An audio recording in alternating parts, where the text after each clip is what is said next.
it was very funny. That exactly what I told you before. It's a separate powers. When one power making shit, the second is fixing. Yeah, which is, but it's more. I know it's stupid, but it's. Yeah. Вечора ми з України.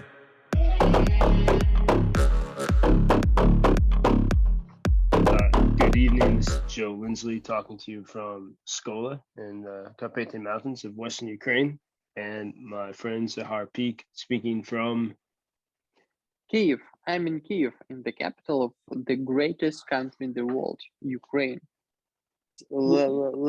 Let's talk about Mr. Boris Johnsonuk. Let's start from the beginning. First was Boris Johnson. Yeah, he left his post. He was forced office. out.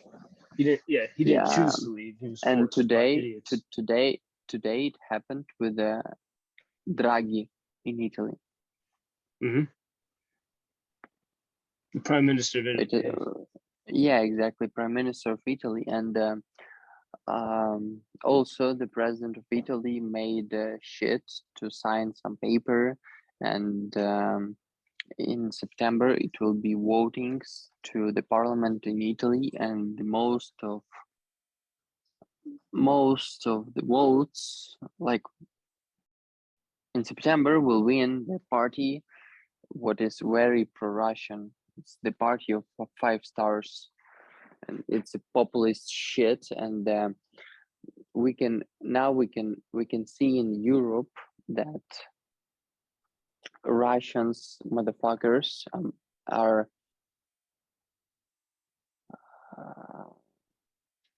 fighting with democracy politics.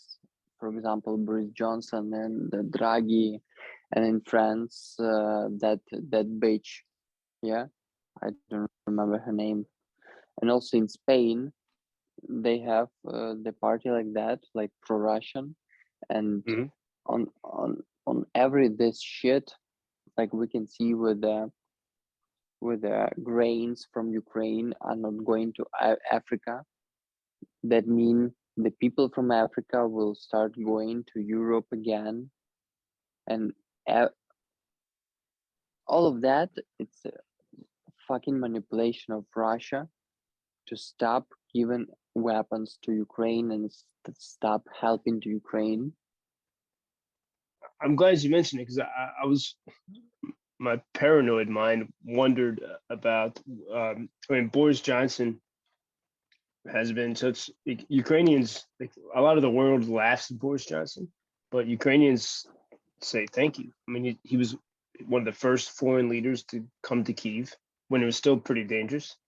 He's been a strong voice in a way that Biden can't, because Biden can't put together a few words. He just can't. It's sad. But Boris, I think, really gave the Ukrainian people some hope and strength, and he did a lot for Britain. I mean, he made Brexit, which they were dithering about for a long time. He actually got it done. So I think a lot of people were jealous of him. I hadn't thought about the Italy. I mean, I know it from personal stories. Like when you were telling me you were in Italy not long ago, and people were not very sympathetic to Ukraine there, as from your personal experience. And then this, what is this called? The five stars. And so that party's, it's a very popular party, I know, but are they anti-Ukraine? It's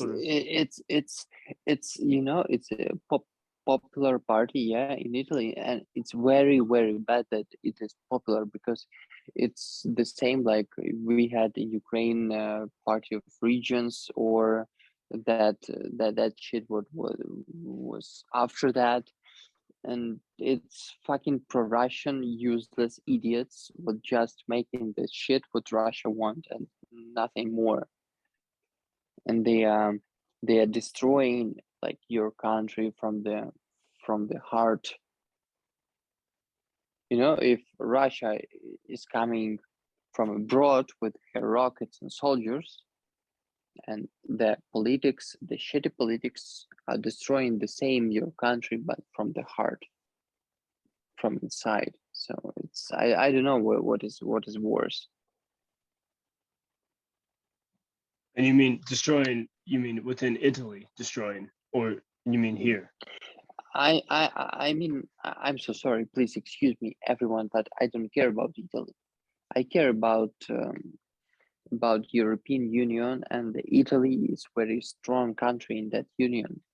That means that the decisions of Italy, it's very important for Ukraine in the European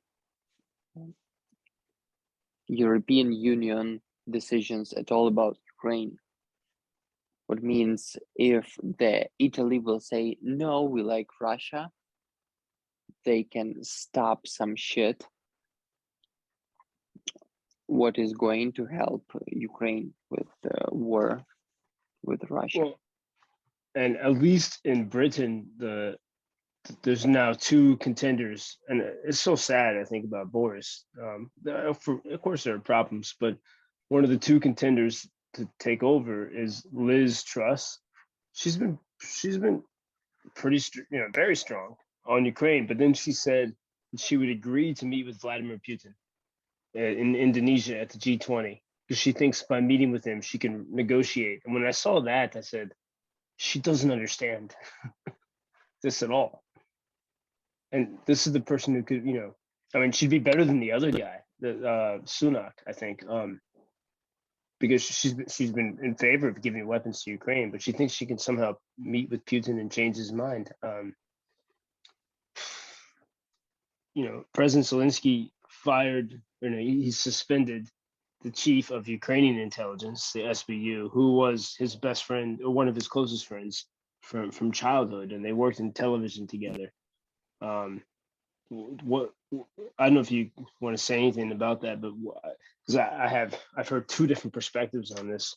What do you think about that? About the shakeup in Ukrainian intelligence? I think that President Zelensky found his golden axe, like his golden balls, and as you know, he made Kolomoisky, Korban, and some other motherfuckers not the citizens of Ukraine. What means, After for the war example, if started. no, right today, Kolomoisky is the oligarch who made Zelensky, who built Zelensky, and who was the owner of the TV channel where Zelensky made a career. And everyone told that Kolomoisky is the owner of the President Zelensky. And today, Zelensky said, okay, Kolomoisky, you're not Ukrainian anymore. Thank you so much. Really? Fuck off. Dude. Exactly. Wow. I did not know. Kolomoisky famously had, because he had 3 passports, which is not illegal. It was illegal in Ukraine. He was Israeli and something else. But so okay, wow. And what else? And the same, I think the same happened with the SBU and that girl Venediktova, shitty surname, shitty Russian surname, Venediktova. It's worse. it's shitty. But and I think that guy who is the president of my country, he understood that it is the war now, and I think he's studying every day because he's good in studying. He's a very clever guy, and he's studying and he is making like a right decisions every day. And unfortunately, the worst his decision was to change the minister of police, Avakov, and he changed Avakov to some stupid guy who is like a pocket minister. But now, was this before the war or during the war? Yeah, it was before. It was before the war. But now, during the war, he understood that now during the war, he need the managers the strong managers, not the pocket ministers, because he cannot, like a president cannot make everything around during the war. He need experts, professional people in like everywhere. That means why he like said to as you said, his best friend, like thank you so much, fuck off. Yeah. And he will look for better, for more professional guy for that position, intelligence, SBU. And I think the president Zelensky studying, he's studying every day, and he's changing the people in the government and making like better and better and better and better. So he's doing good stuff. He made a shit with Minister Avakov. It was bad because, for example, now Avakov could make a lot of useful things. But we'll see. Maybe that guy Arsen Avakov will come back on some position, and will start again manage a lot of stuff. So we'll see. I don't know. Volkov, he was the minister of police, right? Yeah, exactly. And he was independent, and that's why a lot of politics hated him, because he was not controlled by someone. He was doing only the things he want to do, and he knew what is right. And the Avakov, during the Poroshenko was a president, he built the police army. He was the greatest manager ever in Ukraine. He built the army instead of army. For example, we have army like as a SU, and also after Avakov, we have a private police army with the helicopters, with the tanks, with the special forces, and other. And Avakov, during the Poroshenko was a president, he he spent a lot of Ukrainians money to the police and for that army, because he made it, because he thought if the Poroshenko will made a shit, and the Avakov will have to survive Poroshenko and the government or other stuff, and if the army, the regular army, will go to the Kiev, Avakov wanted to have his own private police army. That's why he took a lot of money from the government to build a system in the police, and he made a really great job in that. Now we have a nice police, we have a high quality police, we have high quality technique in police, and a lot of special forces in police, what is now fighting with Russians, and it's really amazing.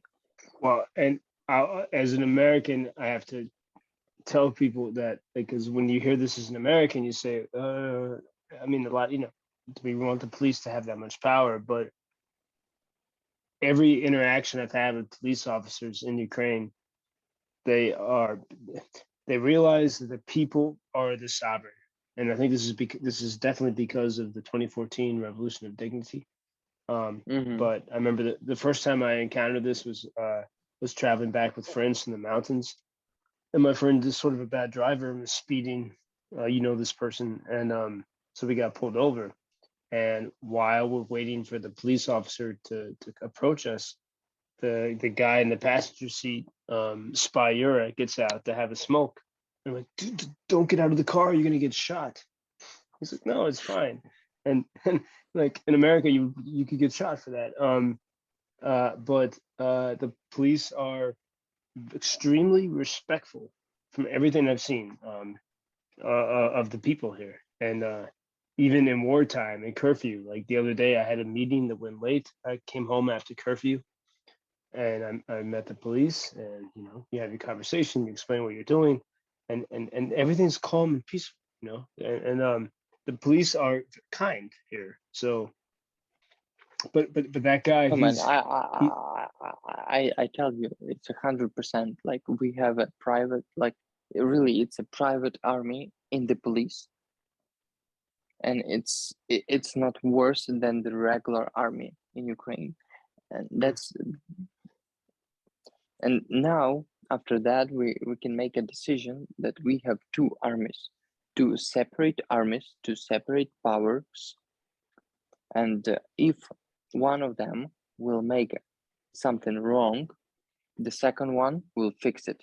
They will come and destroy their system, For the people. The police, yeah, exactly. For example, if the police will start like bullying civils, the army will come. If the army will start making shit, the police will come and stop the army, because they are on a similar level of power in Ukraine now, and I think it's great, but it's separate powers. Separate powers is important, man. And actually, the Kozak Constitution of 1711 had separation of powers before America had a constitution. And it's great because we have options. But a quick question on that. Did you see? I saw a video on Telegram of allegedly of a police at a checkpoint, in the wartime here, of a police officer demanding a bribe from someone driving a car, and the soldiers 300 came. Hryvnias. 300 hryvnias. He asked for 300 hryvnias, what means $750. Yeah, which is, but it's more. I know it's stupid, but it's yeah. And the guy, the driver, drive to the soldiers and told them that story about that police officer, and the soldiers asked, "Where is that officer?" And he just point him, and the soldiers put the camera on his head. It was like an action camera as a special forces, and he came to that idiot and just start to arrested him. And I remember from that video, the police guy just screamed, "Hey guys, please don't do that. I have a gun. Be careful with the gun."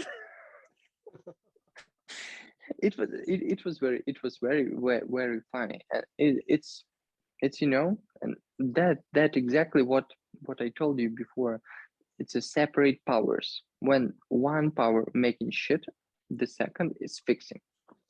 You can never fully trust one power. You can't even, they have, lots of good people. No, you got to always have someone else check it. It was Zakhar Pikh from Kyiv, Ukraine, the capital of the strongest, the greatest country in the world. And the Joe Lindsley from Skola, Ukraine, for you, our foreigner friends.